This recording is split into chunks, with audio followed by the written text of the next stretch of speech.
Hello, कैसे हैं आप सब? उम्मीद है अच्छे होंगे। मैं एक बार फिर से आपके सामने उपस्थित हुआ हूँ लर्न इंग्लिश विदाउट रूल्स के एक नए और फ्रेश सेशन के साथ, और आज लेकर के आया हूँ नैरेशन आधारित मल्टीपल चॉइस क्वेश्चन का 11वां एपिसोड। इससे पहले हमने वॉइस के 10वें सेशन को आपके सामने रखा और नैरेशन में अब तक कुल 10 एपिसोड आपके सामने रखे गए हैं, जिसमें मुझे जैसा याद है कि 132 क्वेश्चंस मैंने आपको करा दिए हैं। ये इतने क्वेश्चन हैं जिसको कि अगर आप ठीक ढंग से कर लिए हैं और पूरी सूझबूझ का उपयोग करते हुए सॉल्व किया है, तो अब आपको 30 सेकंड की समय सीमा को फॉलो करना चाहिए। मतलब ये कि अब आपके जहन में ये होना चाहिए कि अब आपको 30 सेकंड की समय सीमा का उल्लंघन किए बिना सवाल को सॉल्व करना है। वैसे बच्चे जिनको अभी भी ये नहीं हो रहा है, तो कहीं ना कहीं उनके बेसिक नॉर्म्स और कॉन्सेप्ट में गड़बड़ी है। तो आप प्लेलिस्ट में चले जाइए, पूरे एपिसोड को ठीक से देखिए, मैनुअली कुछ क्वेश्चन को ऐसे ही डायरेक्ट से इनडायरेक्ट में चेंज करके देखिए क्या गड़बड़ी होती है। अगर कुछ पूछने को है तो नीचे कमेंट में लिख करके मुझे बताइएगा जरूर। आज से मैं बस आपसे यह उम्मीद रखता हूं कि 30 सेकंड की मर्यादा का उल्लंघन नहीं करेंगे और इस दायरे में रह करके जो आज के सेशन के 12 सवाल हैं इनको सॉल्व करेंगे। अगर इसमें कोई परेशानी हो, कुछ पूछना हो, कुछ ऐसा लगता है कि नया हो गया या कुछ जो बताया वो समझ में नहीं आया, तो उसे भी आप नीचे लिख करके मुझे सूचित करें। आने वाले कमेंट बॉक्स के सेशन के दिन हम उसका जवाब लेकर के उपस्थित जरूर होंगे। रही बात कि क्या नए चैप्टर शुरू होंगे, बिल्कुल जैसे ही डिग्री का चौथा एपिसोड उसके एरर स्पॉटिंग का सेशन है वो हम आपके सामने रखेंगे। उसके बाद एक नए चैप्टर की शुरुआत करेंगे। वॉइस और नरेशन का ये एपिसोड मॉर्निंग में शिफ्ट हो जाएगा। ये प्रैक्टिस सेशन के तौर पर ऑल्टरनेट डेज पर आपको मॉर्निंग में इसकी वीडियोस मिलेगी और शाम में हम रेगुलर जो जैसे तैयारी कराते थे वैसे ही कराएंगे। ईडियम्स एंड फ्रेजेस को एक बार फिर से जो है शुरू की जाएगी और फ्रेजल वर्ब का एक फ्रेश एपिसोड हम यहां पर लाने की कोशिश करेंगे, जिसमें कि हम प्रत्येक दिन आपको 5 फ्रेजल वर्ब, जैसे वोकैब का सेशन आ रहा है वो आता रहेगा और हम फ्रेजल वर्ब को अलग से लाएंगे। ईडियम्स एंड फ्रेजेस भी हम बहुत जल्द ही शुरू करने वाले हैं। तो चलिए आज यहां पर हम नरेशन के 11वें एपिसोड में लाए गए 12 क्वेश्चन को सॉल्व करते हैं। नोटबुक और पेन लेकर के तैयार हो जाइए। देखते हैं कि आज के सेशन में कौन कौन से 12 नए क्वेश्चन लाए गए हैं और इसे आप कितनी आसानी से सॉल्व कर पाते हैं। चले देखा जाए।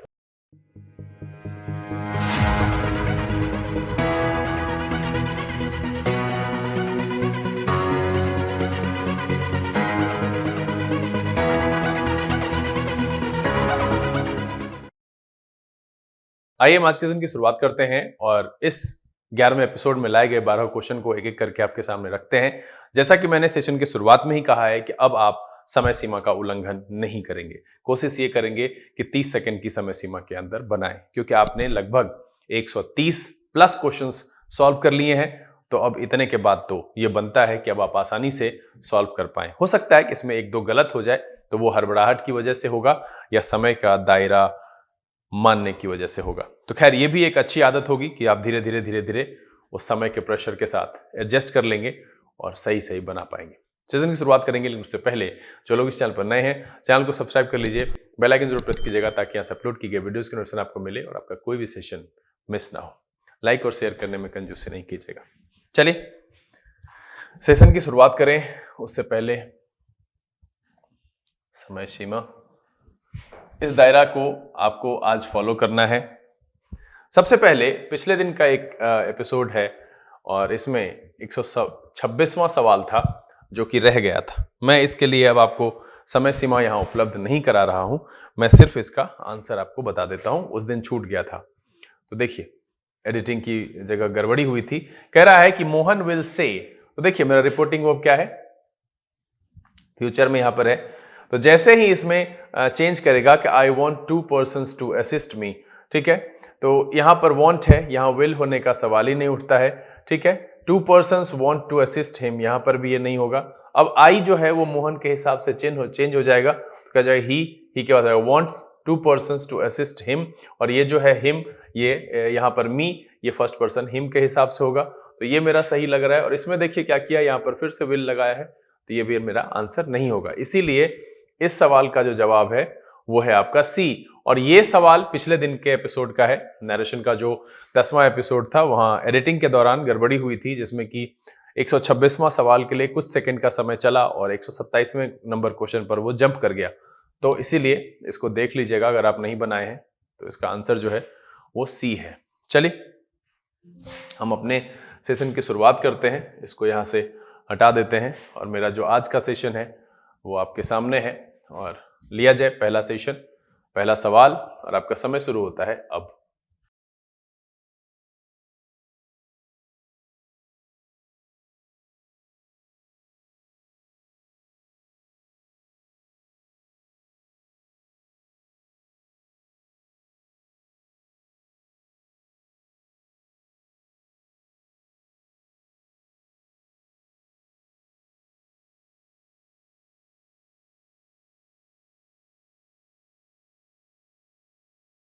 चलिए, समय समाप्त हो चुका है।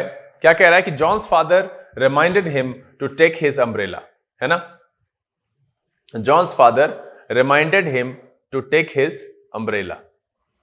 यहां देखिए, रिमाइंडेड हिम, ये मेरा कैसा है, ये सवाल है इनडायरेक्ट का, हमको इसको बनाना है डायरेक्ट में। अब यहां जो सवाल आ रहा है are you going to take your umbrella और नॉट। ठीक, यहां पर ये देखिए ये सवाल जैसा है, जबकि यहां पर है रिमाइंडेड हिम और यहां से देखिएगा तो टू टेक है, तो कहीं ना कहीं ये इंपरेटिव जैसा दिख रहा है जो कि मुझे वर्ब से शुरू करना पड़ेगा, तो यहां पर ये वाला मेरा नहीं होगा। अब कह रहा है कि don't forget to take your umbrella John said his father. ठीक है, एक मेरा ये लग रहा है कि याद दिलाया कि छाता लेना मत भूलना।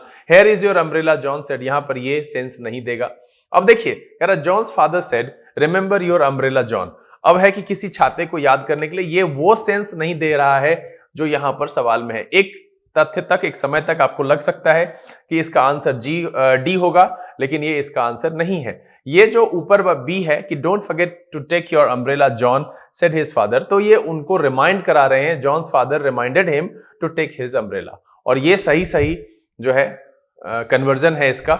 इसीलिए इस सवाल का जो जवाब है वो है आपका बी। यहां पर क्या है कि don't forget to take your umbrella John said his father, ये बन करके हो गया John's father reminded him to take his umbrella. लिख करके बताइएगा तो क्या आपने इसका डी तो कहीं ऐसा ये देखते हुए आपने ऐसा तो नहीं किया कि डी मार्क कर लिया। आप देखिए कि दोनों के मीनिंग में अंतर है। अगर आप गौर से पढ़ेंगे तो यहां ऐसा नहीं लग रहा किसी छाता को याद करने के लिए कहा जा रहा है। चलिए अगला सवाल, और आपका समय शुरू होता है अब।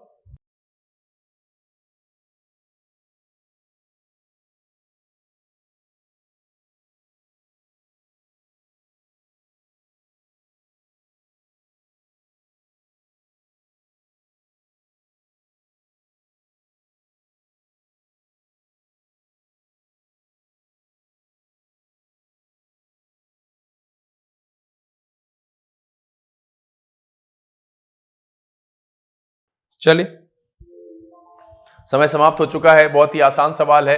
कह रहा है Annie said it is time to leave for the meeting.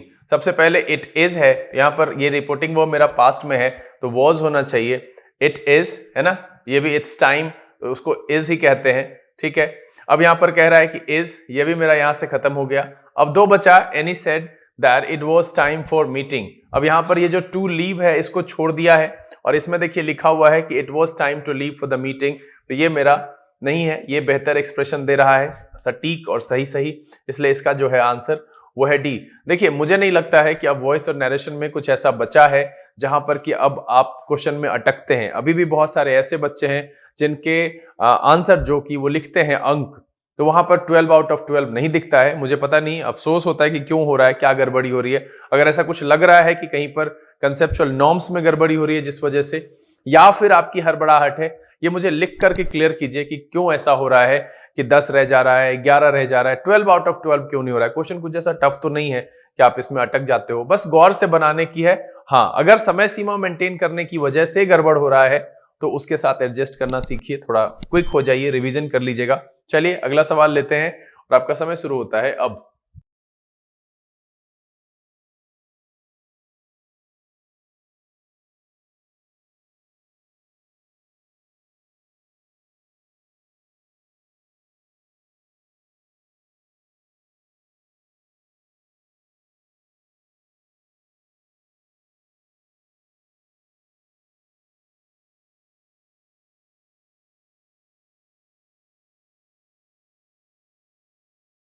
चलिए, समय समाप्त हो चुका है। क्या कह रहा है कि सी येल्ड प्लीज हेल्प मी। ठीक है, क्या कह रहा है, प्लीज हेल्प मी। तो अब सबसे पहले तो यहां पर है येड लगा हुआ है, यहां भी है, यहां भी है, यहां भी है, यहां भी है। ठीक, अब देखिए कि सबसे पहले हमको ये ध्यान में रखना पड़ेगा कि इसके साथ जो है ना ये लगता है एट, इसका मतलब होता है चिल्लाकर कहना। ठीक है, she yelled please help me, she yelled for someone to help her. ठीक है, मी के हिसाब से first person according to subject है, यहां पर भी हर है, यहां पर भी हर है ना, इसमें नहीं है, इसमें नहीं है, तो ये यहां से खत्म हो गया ऐसे ही। ठीक है, अब देखिए कि इसमें फिक्स है कि भैया इसके साथ जो है वो एट लगता है, फोर वाला नहीं होगा, तो ये मेरा गलत हो गया। एक नई जानकारी आपको यहां पर जुड़ रही है, ये ध्यान दीजिएगा कि येल्ड के साथ एट लगेगा, she yelled at someone to help her, और इसीलिए इस सवाल का जो जवाब है वो है आपका आंसर नंबर बी। क्या हो जाएगा, 135 का बी। ध्यान रखना है येल्ड के साथ एट का प्रयोग करते हैं, और इसीलिए यहां पर ये क्यों नहीं हुआ, क्योंकि इसमें ऑब्जेक्ट नहीं दिया हुआ है, इसको भी एलिमिनेट किया ऑब्जेक्ट ने, और वैसे भी यहां पर फॉर लगा हुआ है, तो वो आंसर नहीं होगा। इसका जो आंसर है वो है बी। और ये जानकारी ध्यान रखिएगा, किसी जगह नोटबुक पर टाक लीजिए कि येल्ड का मतलब चिल्लाकर कहने से होता है, निवेदन करना चिल्लाकर कहने से, she yelled please help me, तो यहां पर she yelled at someone to help her. चलिए अगला सवाल लेते हैं और आपका समय शुरू होता है अब।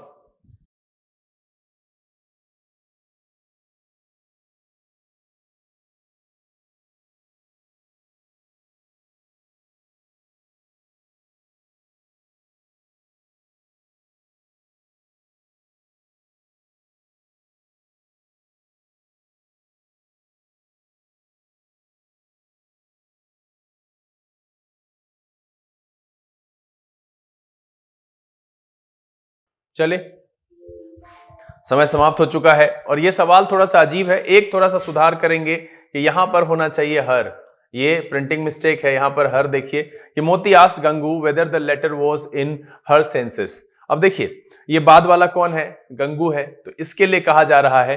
ठीक, तो यहां कह रहा है Gangu have you lost your senses, are you in your senses. ठीक है, जैसे ही यहां पर वॉज लगा हुआ है तो ये लगाने का सवाल नहीं उठता है, ये मेरा यहां से एलिमिनेट हो जाएगा।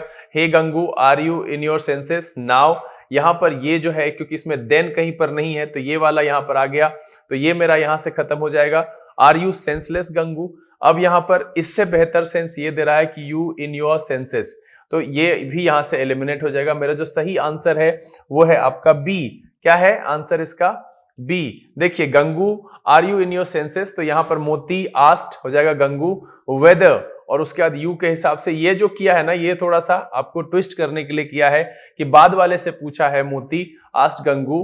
ठीक है, the latter was in her senses, कि वो अपने सेंस में है या नहीं, तो are you in your senses, ये इसका सेंस यहां से दे रहा है, और इसीलिए इस सवाल का जो जवाब है, जो आंसर होगा वो होगा आपका बी। और मैं आपसे ये जानना चाहता हूं कि क्या इस सवाल का आंसर आपने सही सही किया, क्या आपकी समझदारी यहां पर काम आई। देखिए मैं जब क्लास में बताता हूं, मैं बच्चों को अक्सर कहता हूं कि इंग्लिश में बोल लेना एक अलग चीज है, लेकिन एक सूझबूझ स्थापित करना, भाषा को समझना, और इसीलिए जो अच्छी इंग्लिश बोलते हैं कंपटीशन लेवल पर कहीं ना कहीं वो अपने आप को थोड़ा पंगु महसूस करते हैं, उनको लगता है कि कुछ गड़बड़ी हो गई, इतने रूल्स कौन पढ़ेगा। तो देखिए रूल्स नहीं पढ़ना है, बट एक समझ जो है ना वो आपको डेवलप करनी पड़ेगी, क्योंकि देखिए नैरेशन में, वॉइस में, या किसी भी जगह पर अगर आप सेंस को ढंग से समझ पा रहे हैं कि कहना क्या चाह रहा है, तो आंसर आप आसानी से कर पाएंगे। और यही चीज यहां पर दिखने के लिए मिला है। ऐसे जो 10 सेशन मैंने लाए हैं वहां पर भी बहुत सारा ऐसा सवाल रहा है जिसमें कि आप खुद को कन्विंस नहीं कर पाएंगे रूल के अकॉर्डिंग कि भाई ये वाला आंसर कैसे हो गया। तो अगर वहां पर एक ही उपाय है कि रूल को छोड़ करके अगर आप समझदारी देखेंगे, समझदारी क्या है कि हमें ये कहा जाता है कि सेंस मतलब है कि हमारा ये होता है ऑलरेडी कि direct is equal to indirect is equal to sense, मतलब है कि दोनों में डायरेक्ट हो या इनडायरेक्ट मेरा सेंस कभी भी गड़बड़ नहीं होता है, दोनों का सेंस जो है वो सही होना चाहिए। कि Moti asked Gangu whether the latter was in her senses, तो यहां पर होना चाहिए Gangu are you in your senses asked Moti. ठीक है, तो ये इसका सही जवाब है बी। आप मुझे लिख करके बताइएगा जरूर, और मैं विशेष करके कुछ बच्चे जो रेगुलर बनाते हैं और जिन्होंने बहुत सवाल पूछा है और समझने की कोशिश की है, मैं आपसे जानना चाहता हूं कि क्या आप इस बात को समझ गए कि नैरेशन बस समझदारी का खेल है और कुछ नहीं। चलिए अगला सवाल लेते हैं और आपका समय शुरू होता है अब।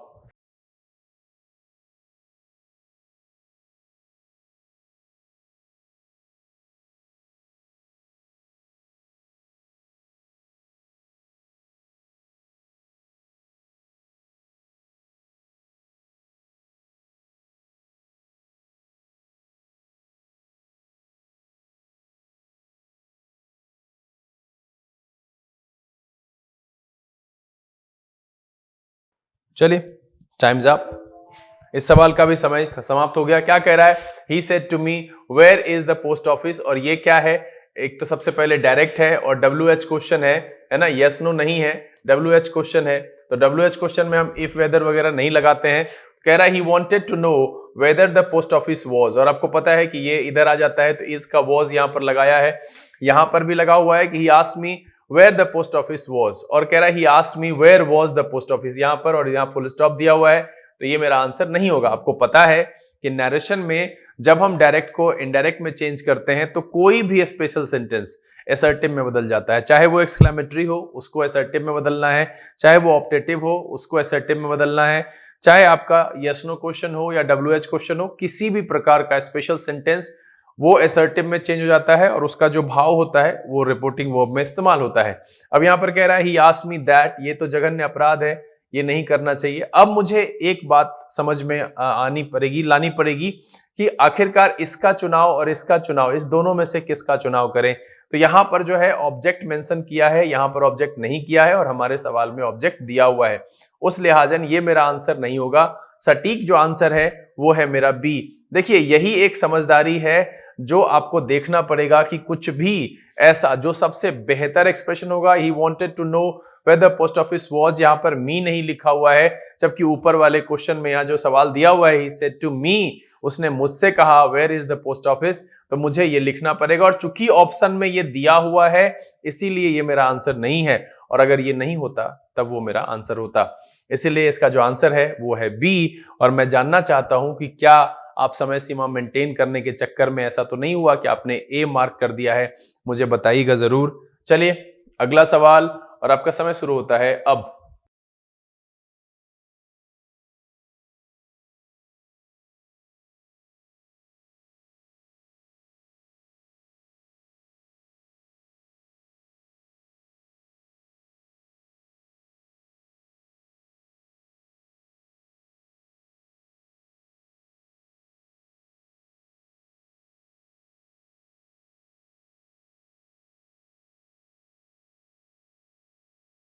चलिए टाइम्स अप। सवाल बहुत आसान है, डायरेक्ट का सवाल है, यहां पर V2 है ना, इसका चेंज होकर के होना चाहिए हैड प्लस V3।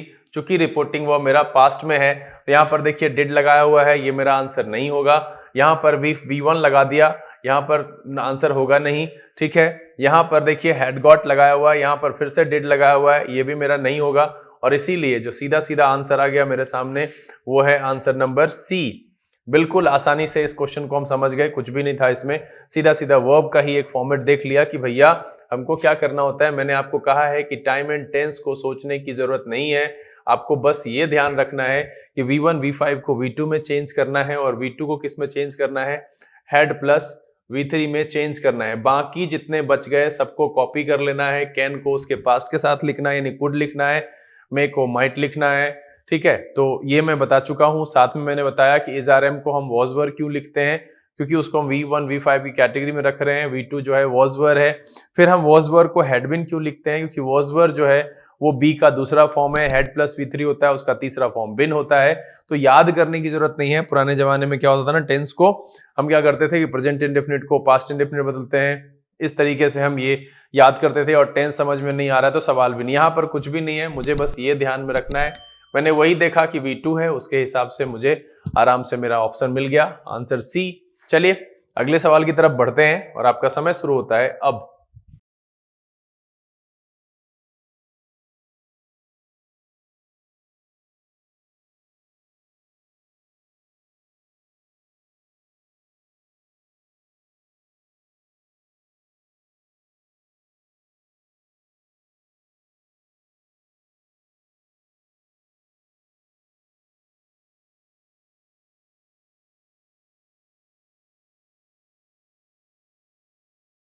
चलिए, टाइम्स अप। फिर से वही सवाल है, यस नो क्वेश्चन है और यहां पर क्या लगा हुआ है, V1 लगा हुआ है, इसका V2 होना चाहिए। यहां पर वांटेड लिखा हुआ है, यहां पर भी वांटेड है, यहां पर भी वांटेड है, यहां वांट है, ये मेरा आंसर नहीं होगा। अब देखिए चूंकि ये क्वेश्चन है माय फ्रेंड आस्क्ड, ठीक है, my friend asked me whether I wanted some more sweets, उसका कह रहा है my friend asked me that. यहां पर दैट का प्रयोग नहीं होता है। यस नो क्वेश्चन में हम या तो इफ का प्रयोग करते हैं या हम वेदर का प्रयोग करते हैं, तो दैट का प्रयोग नहीं होना चाहिए। अब यहां पर कह रहा है my friend said to me if I wanted some more sweets, और यहां पर कह रहा है माय फ्रेंड आस्क्ड मी। तो देखिए इससे बेहतर एक्सप्रेशन मेरा इसका है, इसीलिए ये नहीं होगा और इसका जो आंसर हो जाएगा वो हो जाएगा ए। क्योंकि देखिए इसमें सीधा सीधा क्वेश्चन है, आस्क लिखा है और यहाँ सेड लिखा है, तो सबसे बेहतर एक्सप्रेशन जो है क्वेश्चन के मामले में आस्क या इंक्वायर्ड ऑफ या वांटेड टू नो लिखते हैं, इसीलिए सी ना होकर के इसका आंसर जो है वो है ए। चलिए अगला सवाल लेंगे और आपका समय शुरू होता है अब।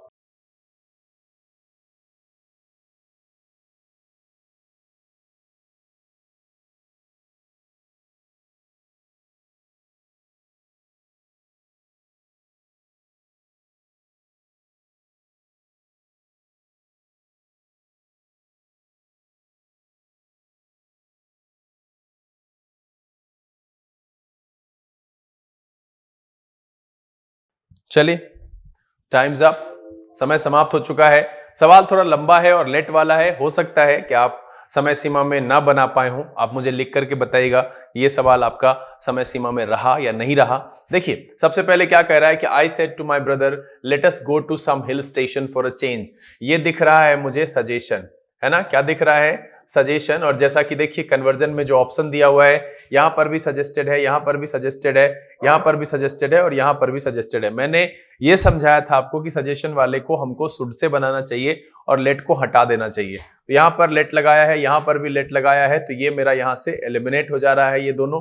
अब मेरे पास दो ऑप्शन बचता है कि I suggested to my brother that we should go to some hill station for a change, I suggested to my brother that they should go to. अब यहां पर दे क्या है, अब जैसे देखिए कि इसमें अस है, ये first person according to subject जाएगा और चूंकि लेट की वजह से हमने यहां पर ऑब्जेक्टिव केस लिखा है, लेट जैसे हटाएंगे तो वो रह जाएगा वी, और वी को अगर हम आई के हिसाब से चेंज करेंगे तो वो वी ही होगा, दे लिखना गलत हो जाएगा। इसीलिए जो डी भी मेरा है वो आंसर नहीं होगा और इस सवाल का जो जवाब है वो है आपका सी नंबर ऑप्शन। सिंपल है, आप इस बात को समझिए कि यहां पर जो अस लिखा हुआ है एक्चुअली है तो वो सब्जेक्ट, लेकिन लेट की वजह से कि वर्ब के बाद हमेशा ऑब्जेक्टिव केस लिखते हैं तो इसलिए यहां पर अस लिखा हुआ है। लेकिन जब हम लेट को रिमूव करेंगे तो ये अस चेंज होकर के सब्जेक्ट के फॉर्म में आएगा, तब लगाएंगे first person according to subject. तो मेरा सब्जेक्ट आई है, ये बदल करके दे कभी हो नहीं सकता है, ये क्या होगा, वी होगा। वैसे कभी कभी हम पर्सन वाला रूल नहीं लगाते हैं। अगर आप इस वीडियो को नहीं देखें negative aspects of change of person तो आप जाकर के जरूर देखिए, वैसे मैं यहां पर ऐड कर दे रहा हूं, इस वीडियो के बाद उसको देख लीजिएगा, प्लेलिस्ट में मिल जाएगा। ठीक है, तो इस सवाल का जवाब है वो है आपका सी और उम्मीद यही है कि आपने भी इसको सही किया होगा। चलिए अगला सवाल लेते हैं और आपका समय शुरू होता है अब।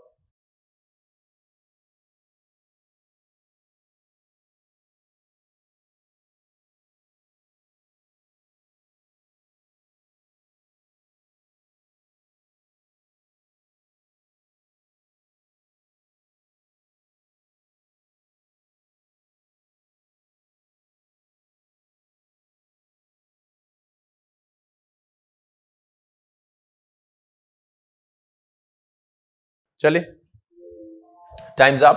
क्या कह रहा है कि Govind said the manager sternly, कठोरता पूर्वक होता है स्टर्नली का मतलब, ये एक एडवर्ब की तरह इस्तेमाल हुआ यहां पर कि I command you to tell me what the old man said, है ना।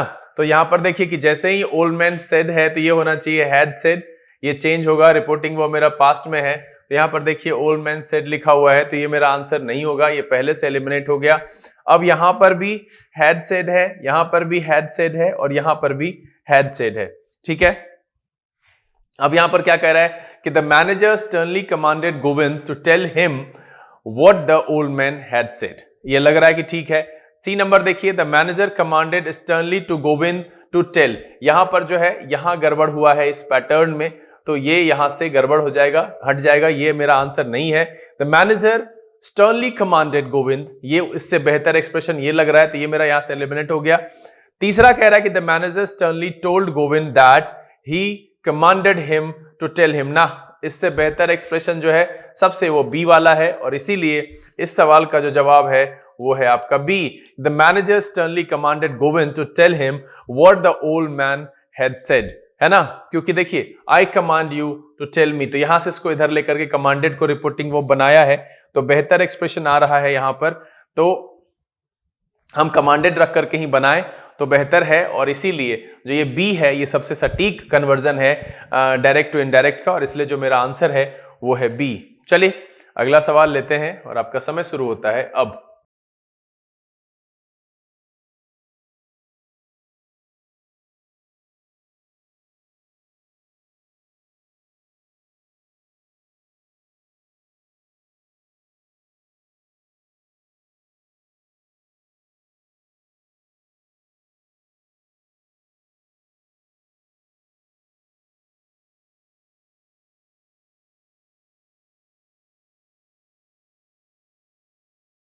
चलिए समय समाप्त हो चुका है, और फिर से एक जो रूल है उससे बाहर हट करके सोचने की बारी।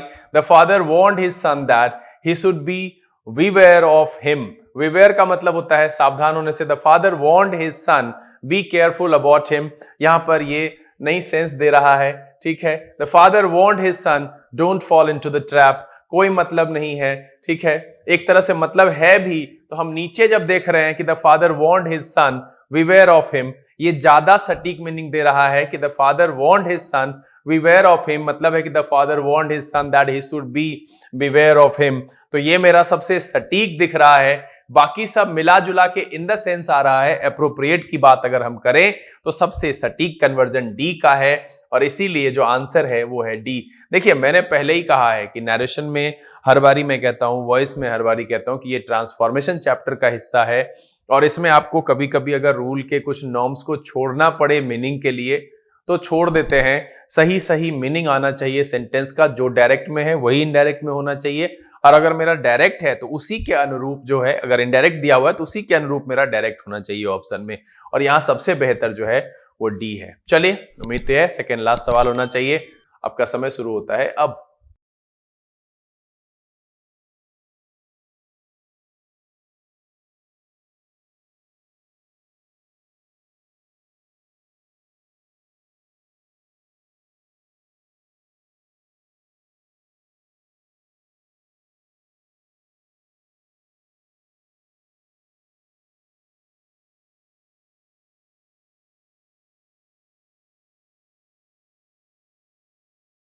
चलिए टाइम्स अप, और ये एक यूनिवर्सल ट्रूथ वाला सवाल है कि my daddy always says getting up early in the morning is a good habit, तो यहां पर जो है कोई बदलाव नहीं होगा। इज को देखिए, यहां पर इज को क्या किया, यहां पर वॉज कर दिया है, ये इसका आंसर नहीं है। इसके बाद देखिए इसमें भी वॉज किया है, ये भी मेरा आंसर नहीं है। अब आगे है कि my daddy always says that getting up early in the morning is a good habit, और नीचे है कि my daddy always says that to get up, इसको करने की जरूरत ही नहीं है, ये अनावश्यक है यहां पर, और सबसे बेहतर एक्सप्रेशन जो है वो सी का है कि my daddy always says that getting up early in the morning is a good habit, और इसीलिए इस सवाल का जो जवाब है वो है आपका सी। बिल्कुल सी, यहां पर इस तरीके से लिखना सही नहीं है, और क्यों करना to get up early in the morning, सीधा सा है my daddy always says that getting up early in the morning is a good habit. सही कन्वर्जन आंसर जो है वो है सी। चलिए सेशन का आखिरी सवाल, और आपका समय शुरू होता है अब।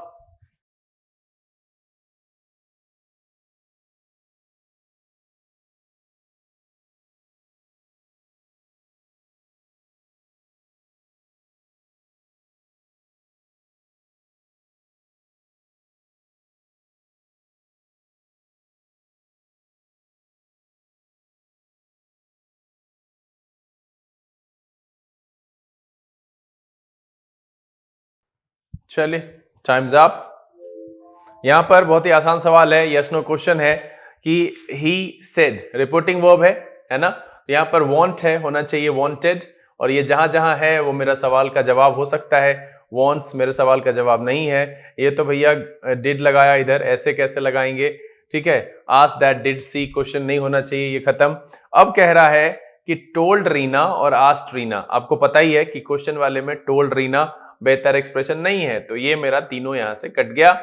जो इसका आंसर है वो है आपका बी। देखिए जानबूझ करके ऐसा देता है, देखिए सेम सेम लिखा हुआ है कि he asked Reena if she wanted to buy a house in Noida, he told Reena if she wanted to buy a house in Noida. ये इसका भी सेम मीनिंग है, इधर भी सेम रखा है, सिर्फ छोटा सा बदलाव क्या किया है, यहां टोल्ड रखा है, यहां आस्क्ड रखा है। चूंकि ये यस नो क्वेश्चन है तो मैंने पहले कहा कि हम प्रेफर इसको करेंगे, इसीलिए जो इसका आंसर है वो है बी।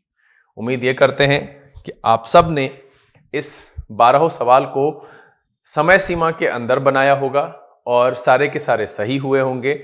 आप अपने द्वारा प्राप्त किए गए अंक मुझे कमेंट में लिख करके बताइए। साथ में मैं ये भी जानना चाहता हूं कि क्या 30 सेकंड की समय सीमा के अंदर आप सवाल को कंफर्टेबली सॉल्व कर पाते हैं या फिर अफरा तफरी हो जाती है या उसकी वजह से गलती हो रही है। अब यहां पर आपको समय सीमा का उल्लंघन नहीं करना है और अपने आप को एडजस्ट करना है कि 30 सेकंड के अंदर कैसा भी सवाल रहेगा हम सॉल्व करेंगे। क्योंकि अब पहले क्या हो गया, पहले हमने 10 एपिसोड तक आपको नॉर्म सिखाए, मैंने कहा कि क्वेश्चन को पॉज कर लीजिए वीडियो को और उसके बाद आराम से बनाइए। अब मैं समझता हूं कि आज ये 11वां सेशन मैं आपके सामने समाप्त कर रहा हूं, तो अब ऐसा 144 सवाल हो चुके हैं, लगभग 150 के आसपास पहुंच गए हैं, तो अब तो इतना हो ही जाना चाहिए कि आप समय सीमा का पालन करते हुए सवाल का जो है आंसर करें। बहरहाल उम्मीद तो ये है कि ये वीडियो आपको पसंद आया होगा। अगर ये वीडियो आपको अच्छा लगा आप इसे लाइक कर दें। अगर आपने चैनल सब्सक्राइब नहीं किया है प्लीज सब्सक्राइब कर लीजिए, बेल आइकन जरूर प्रेस कीजिएगा ताकि यहाँ से अपलोड की गई वीडियोस की नोटिफिकेशन आपको मिले और आपका कोई भी सेशन मिस ना हो। समय यहाँ से विदा लेने का, बहुत जल्द फिर इसी तरह के एपिसोड के साथ हम आपके सामने उपस्थित होंगे। तब तक के लिए आप घर में रहिए, पढ़ाई लिखाई करते रहिएगा और अपना और अपने परिवारजनों का ध्यान रखिए। लर्न इंग्लिश विदाउट रूल्स के सेशन से this is BK Singh signing off. Keep reading, keep practising. Thank you, God bless you.